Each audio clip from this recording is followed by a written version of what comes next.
തെരഞ്ഞെടുപ്പിന് മുൻപ് തന്നെ ലോക്സഭയിൽ ആദ്യ സീറ്റ് നേടി ബി.ജെ.പി. ഗുജറാത്തിലെ സൂറത്ത് മണ്ഡലത്തിലെ ബി.ജെ.പി. സ്ഥാനാർത്ഥി മുകേഷ് ദലാൽ എതിരില്ലാതെ തെരഞ്ഞെടുക്കപ്പെട്ടു. നാമനിർദ്ദേശം ചെയ്തവർ പിന്മാറിയതിനെ തുടർന്ന് ഇവിടത്തെ കോൺഗ്രസ് സ്ഥാനാർത്ഥിയുടെ പത്രിക കഴിഞ്ഞ ദിവസം തള്ളിയിരുന്നു. പിന്നാലെ ബി.ജെ.പിയുടേതല്ലാത്ത മറ്റു സ്ഥാനാർത്ഥികൾ നാമനിർദ്ദേശ പത്രിക പിൻവലിക്കുകയും ചെയ്തു. ഇതോടെയാണ് തെരഞ്ഞെടുപ്പിന് മുന്നേ ബി.ജെ.പി. സ്ഥാനാർത്ഥി എതിരില്ലാതെ തെരഞ്ഞെടുക്കപ്പെട്ടത്. കോൺഗ്രസിന്റെ നിലേഷ് കുഭാണിയുടെ പത്രികയാണ് നാമനിർദ്ദേശം ചെയ്ത 3 വോട്ടർമാരും പിന്മാറിയതിനെ തുടർന്ന് തള്ളിയത്. പകരക്കാരന്റെ പത്രികയും ഇതേ കാരണത്താൽ കഴിഞ്ഞ ദിവസം തന്നെ തള്ളിയിരുന്നു.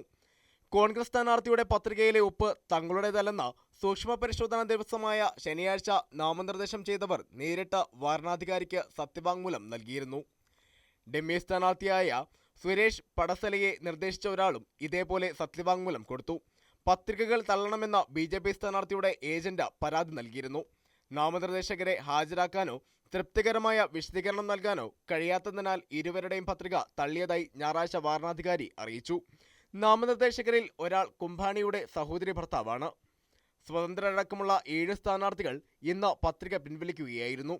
ഗുജറാത്തിൽ എ.എ.പിക്കൊപ്പം ചേർന്ന് മത്സരിക്കുന്ന കോൺഗ്രസ് 24 സീറ്റുകളിലായിരുന്നു മത്സരിക്കാൻ തീരുമാനിച്ചത്.